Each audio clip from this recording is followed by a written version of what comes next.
It has been an interesting start to the year in the markets, to say the very least, and tariffs are center stage of all of the conversations, and that's what we're going to be talking about today. For those watching for the first time, my name is Christina Simmonds. I'm the Director of Financial Planning here at Hapanowicz, and I am joined by my colleagues and advisors, Bobby Hapanowicz and Greg Miller. Thank you both for being with us today. Good to be here. Yeah. A lot to talk about. A lot to talk about. Let's dive into it. So I've got some questions that I want to ask you guys, and by all means, go back and forth in answering them, and let's see where it goes. Okay. Sure.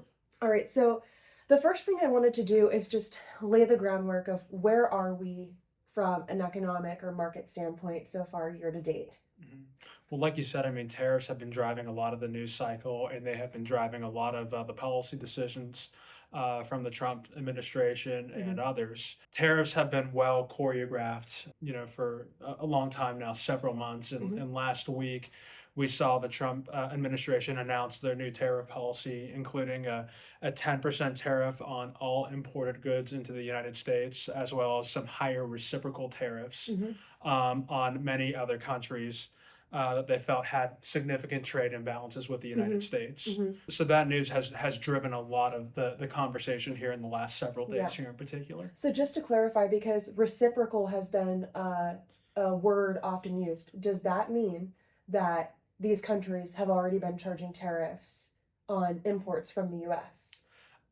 Yes, in some cases. In other cases, not technically tariffs, but what the Trump administration would view as an imbalance in trade for any one of a number of reasons. For example, the Trump administration has cited intellectual property theft issues with China, for example, and that is part of the calculus on why China is facing 34% reciprocal tariffs from the United States now. Sure. Yeah. And China has come out and said that they will reciprocate. So yes, and I believe actually as of today, President Trump has fired back a shot to say that if China does not rescind that, then by April 8th, he'll levy an additional 50% in tariffs. Yeah, wow.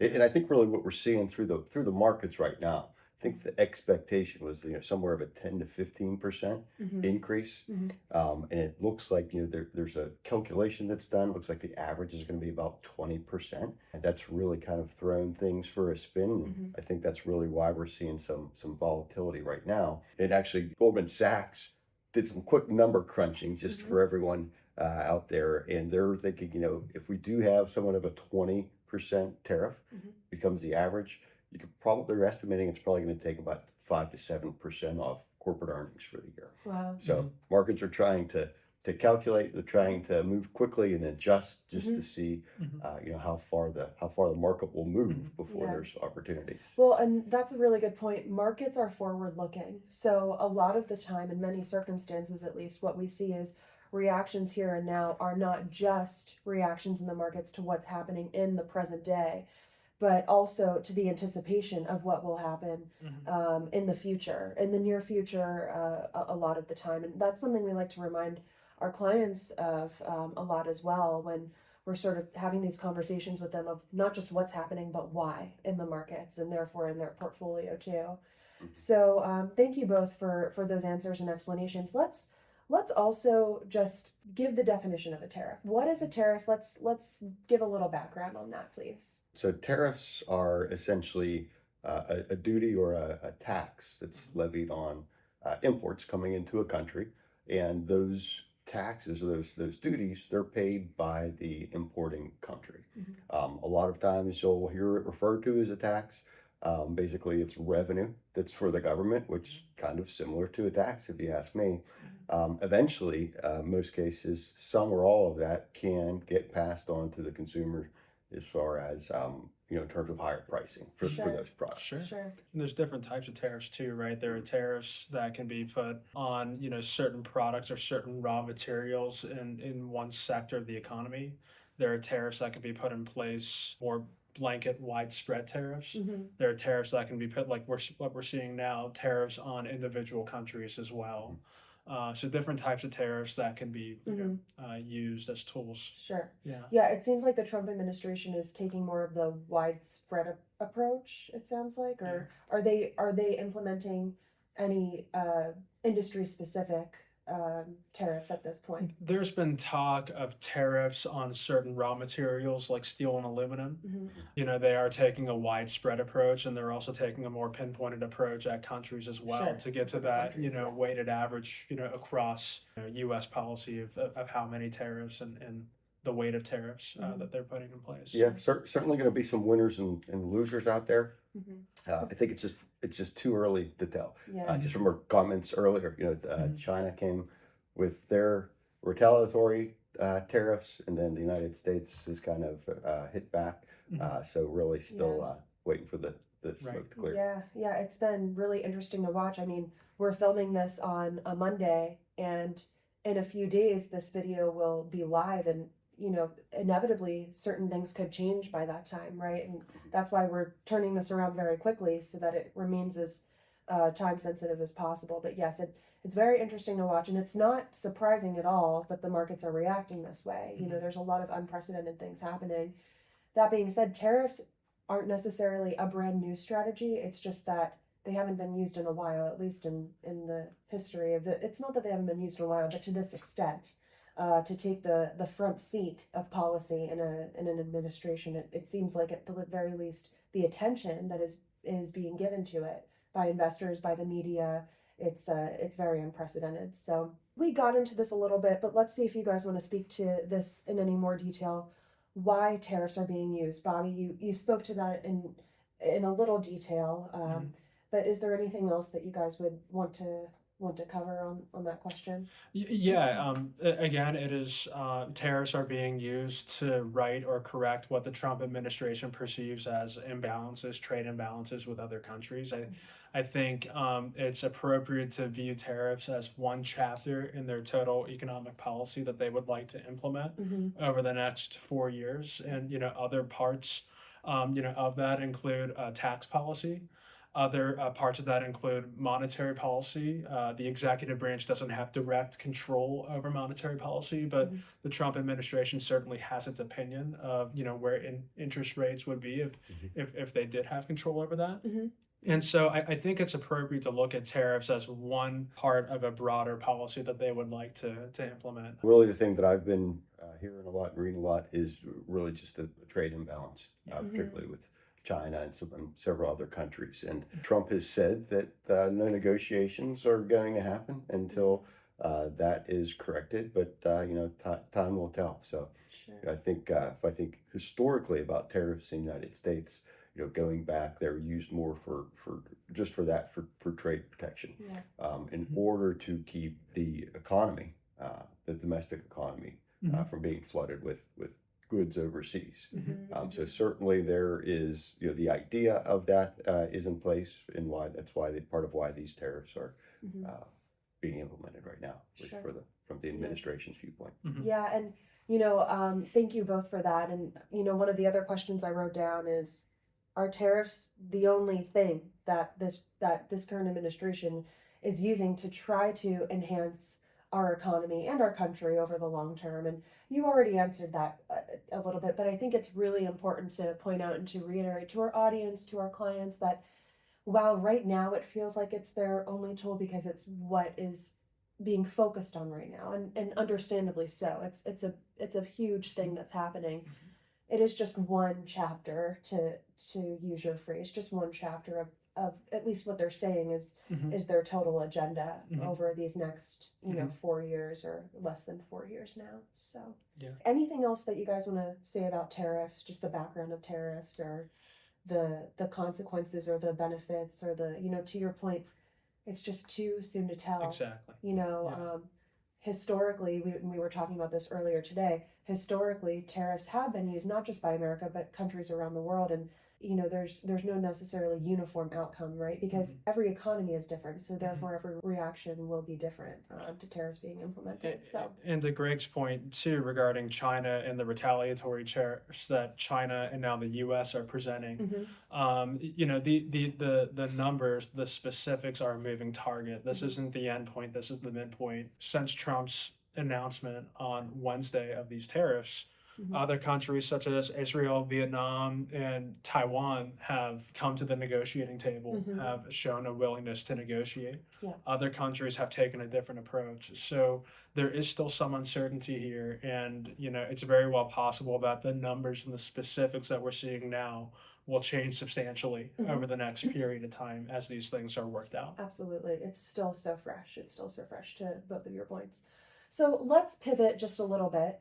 And we talked about tariffs. We talked about, a high level background and the reasonings, at least according to the Trump administration, they're being used currently. Let's start with us. How does that affect what we're doing here at Hapanowicz in clients' portfolios? Is that a fair question to start off with? I think it's a great question. And I would start with, before this period, yes, we are negotiating uncertainty right now, but negotiating that uncertainty starts with before that. We are prepared for uncertainty through diversification. And there's been a lot of talk about the performance of the U.S. stock market this year. Through Friday's close, the U.S. stock market was down 17%. What many others may not be familiar with is the fact that international stocks are outperforming U.S. stocks by about 15% so far at this point of the year. Who would have thought on January 1st that international stocks would have been outperforming U.S. stocks? Very few market participants did.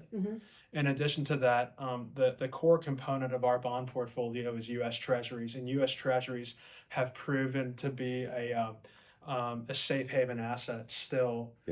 During this period. We've seen increased demand for U.S. Treasuries. Interest rates, fall as a result. Yeah, and so far, I'm referring to a chart here from FactSet, U.S. Treasuries year to date through Friday. Best performing asset class, I think, aside from precious metals. So, Yeah. absolutely pays to diversify. And I think one of the most surprising things that I saw was that even though the S&P 500 is down 17% year to date, if we go back and we look at longer term return, so a 10-year annualized return, S&P 500 is still has returned 11.3% per year. So certainly I think we need to be aware of how resilient the U.S. economy is. We've made it through COVID, through 9/11, the financial crisis, and it's important to realize how quickly the markets can come back too, just as quickly as they fall. So coming out of the 2008 recession, we have become very accustomed to a slow and steady growth in the markets compared to historical averages, very low volatility. But and this is something we like to remind our clients of a lot during meetings, and maybe if one of you wants to speak with this, but on average, we should expect several significant corrections or downturns in the markets throughout a given calendar year. Do either of you want to speak to that? Yeah, I mean, our investment committee, we were just talking about this morning in our investment committee meeting, and it's a stat that we actually posted in our letter to clients about the markets this past Friday evening. In the typical year, we'll see a 14% pullback from the high point of the year in any given year. That is the average going back throughout history. And through that, over the last 100 years, about 3 out of every 4 years has proven to be a positive year in the markets. So I think that tells us that volatility is an expected, it's a natural part of navigating a business cycle. So it can be helpful to keep that in mind and keep that big picture long-term perspective in mind. The very last thing we want to do is lock in losses today by selling at lows out of an emotional decision. We want to take the emotion out of the decision-making process and make good, sound, long-term decisions. And to bring it back to the question I asked, and I'll try to take some liberties here and sum up both of your answers, and you guys tell me if I'm on point or if I've missed the mark here. But at least on our end, are we doing anything differently just because of the market volatility in response to mostly the tariffs that are being implemented? And the answer is no, but the why behind that no is very important. And the reason why, to further reiterate what you both were saying, is from the very start of when we construct these portfolios for our clients, they are built to withstand periods of volatility like this and even persevere and benefit from that inevitable rebound that we are, confident, always confident that will happen. It's a matter of when, not a matter of if. That long-term outlook for the economy and for the markets hasn't changed just because of the interim, ups and downs that we're experiencing right now in the markets. That's right. So, Yeah, it's not, we're not changing the game plan, right, Exactly. during this period of time, but we're implementing that game plan. yeah. And a rebalance is part of that game plan, right? Mhm, So again, US stocks are down 17%. Bonds, US Treasuries are up a couple percent this year.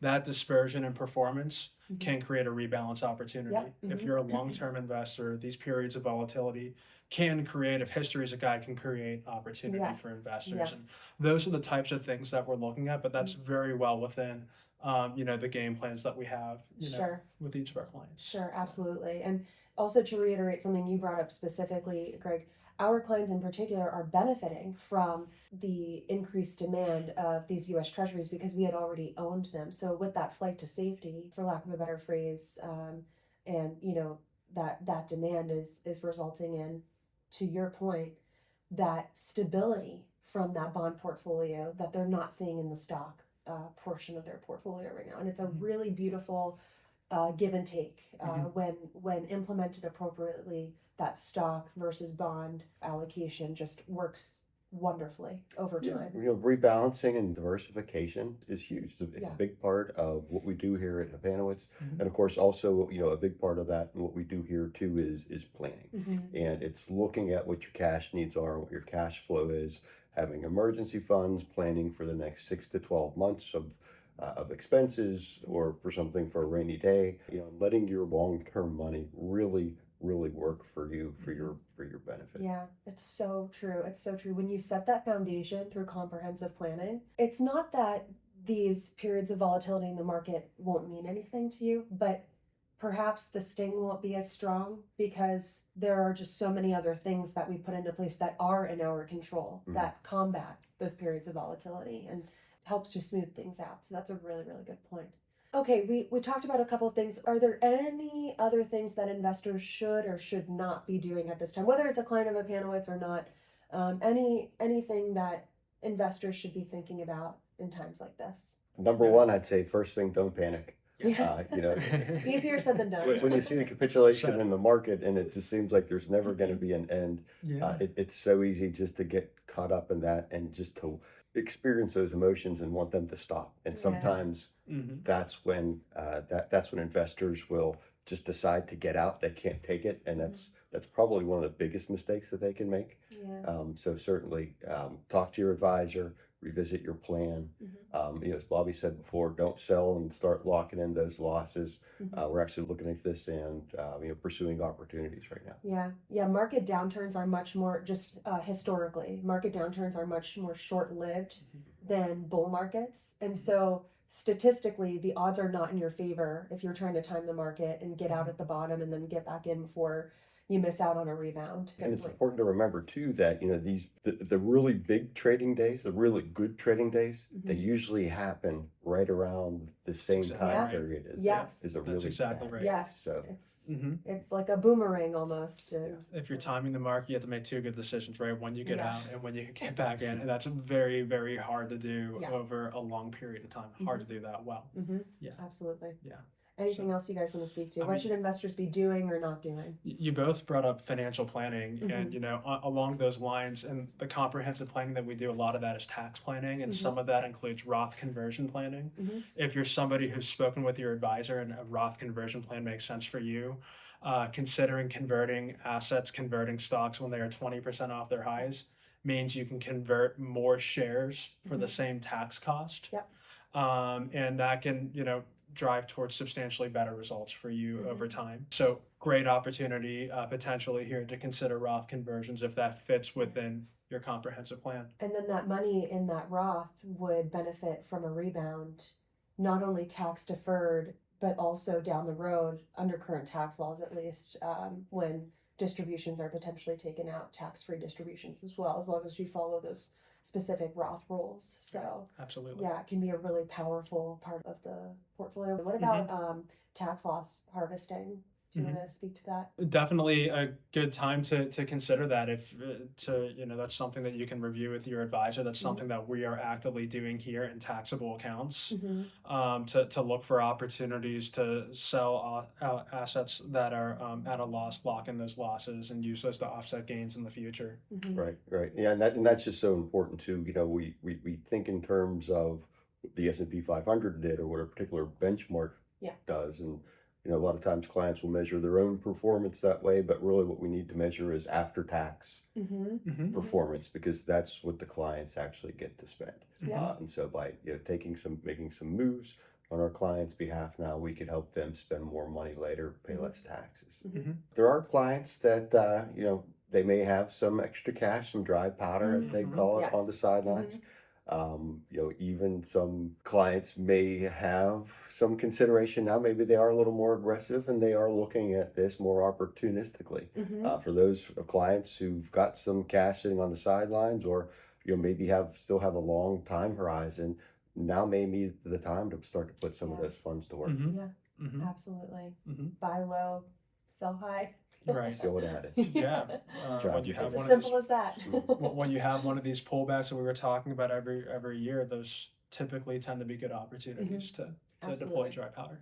To use a phrase that our founder and president, Bobby Hapanowicz, uses a lot, and I think is so powerful, volatility is your friend if you use it to your advantage. And it is so true. It is so true. It's how we choose to respond, to prepare for, first and foremost, and then to respond to the volatility. And of course, that's why we have a job, is to do that on behalf of our clients. Yeah, so I would just encourage those of you listening or watching who are clients of Hapanowicz, if there's anything that piqued your interest that we spoke about today, or anything at all relating to your portfolio, reach out to your advisor. And if you're not a client of Hapanowicz, but you have concerns over your investments or your finances, we're here to help. Feel free to reach out to us on our website or give us a call. And you can also, client or not a client, you can also sign up for those e-blasts that we send out periodically, and make sure to subscribe to our YouTube channel, where you will get alerts of all the latest video content. We're going to be putting out content more frequently moving forward, so make sure to get subscribed and stay up to date. And thank you both for joining me today.